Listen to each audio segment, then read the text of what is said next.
Sveiki!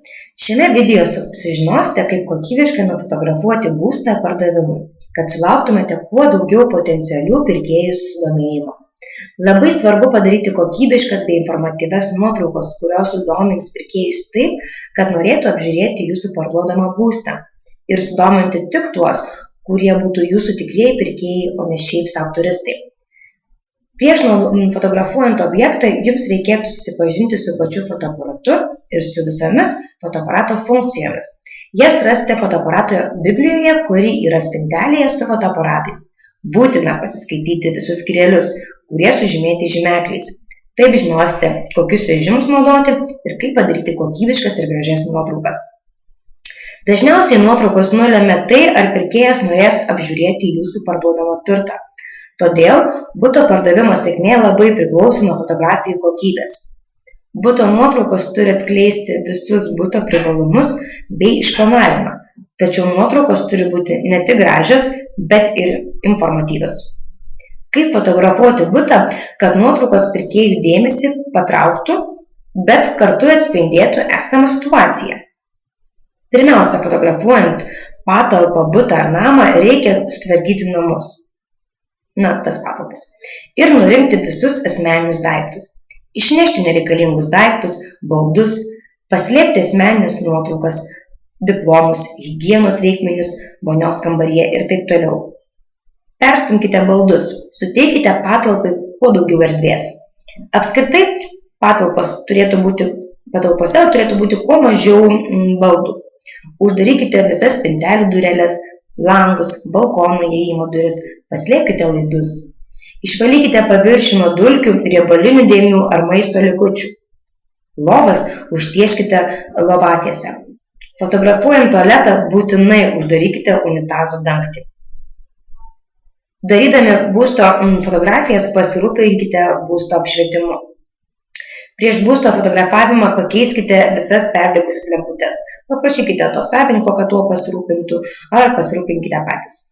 Fotografuojant dažniausiai ir taip trūksta natūralios šviesos, o nuotraukose perdegusios šviestuvų lemputės sudaro blogą įspūdį apie būstą. Fotografuojant siūlyčiau pasirinkti dienos metą, tuomet netruks natūralios šviesos. Spalvos atrodys taip pat natūraliai. Fotografuodami kambarius būtinai uždekite visus juose esančius šviestuvus. Šviesus kambariai atrodo erdvus ir jaukus. Interjero jaukumui taip pat gali priteikti tam tikros detalės.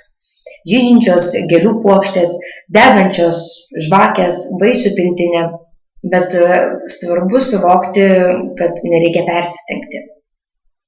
Fotografuojant objektą visada naudokite plačiakampį objektyvą.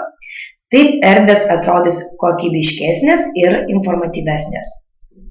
Venkite fotografuoti prieš langą. Labai apšviestos dienos metu nuotraukos gali būti nušvitintos. Kaip matote, šioje fotografijoje buvo diena, tačiau buvo rūkas ir kokybiškoje nuotraukoje pro langą matosi vaizdas. Tokiu atveju, jeigu dienos metu, kur yra labai saulėta ir apšviečia pusę kambario, gali jums nušvitinti pusę kambario, ir išdeginti, taip sakant. Nuotraukose vienodai turi matytis tiek lubos, tiek grindys, kaip matote šioje nuotraukoje. Tačiau fotografuojant labai mažas patalpas gali tekti šiek tiek pritūpti arba atvirkščiai ant ko nors palypėti ir fotografuoti iš viršaus. Tai galioja dažniausiai vonios ir tualeto erdvėse, kurios yra itin mažos. Tarkim, tualeto erdvė dažniausiai būna, jeigu atskira nuo vonios kambario, tai jie yra apie kvadratinio metro. Tai jums praktiškai nieko nesimatys, jeigu fotografuosite iš savo aukščio, tai reikėtų šiek tiek ar pasistiepti, ar palypėti. Atsargiai su veidrodžiais. Jie kuria atspindžius. Kaip matote, šiuose nuotraukose pas mane yra labai daug veidrodžių. Stenkite stovėti šone, kad nesimatytų jūsų atvaizdo. Fotografuodami būtinai išjungite televizorių, kompiuterį ar kitą techniką, kuri sukuria atvaizdą. Nebijokite padaryti kuo daugiau nuotraukų iš skirtingų kampų, kad turėtumėte iš ko pasirinkti ar reikiamybei esant pakeisti vienas nuotraukas į kitas. Tai galioja atnaujinant skelbimus. Nepamirškite nufotografuoti ir namo išorės.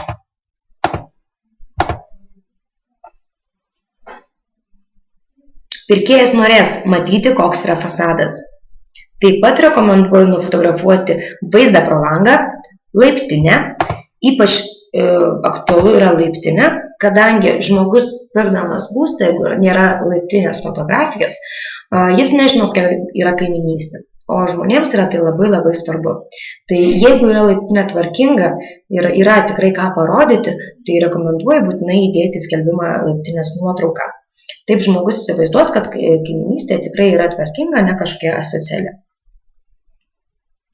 Nepamirškite taip pat nufotografuoti automobilių aikštelės, vaikų žaidimo aikštelės, kas yra labai aktualu tėvams su vaikais, stotelę ir kitus reikšmingus aplink objektą esančius objektus. Skelbimas tokiu būdu taps informatyvesnis. Labai rekomenduoju naudoti stovą, kitaip vadinamą štatyvą. Su juo nuotraukos atrodys kokybiškesnis, jos nebus įsidėjusios ir paims gražesnį kampą. Ką kalbant apie pabaigus fotografavimo retušavimą, tai jam reikėtų skirti tikrai daug laiko. Nemanykite, kad niekas nepastebės, jei bus per daug apdirbta arba kažkur nedadirbta.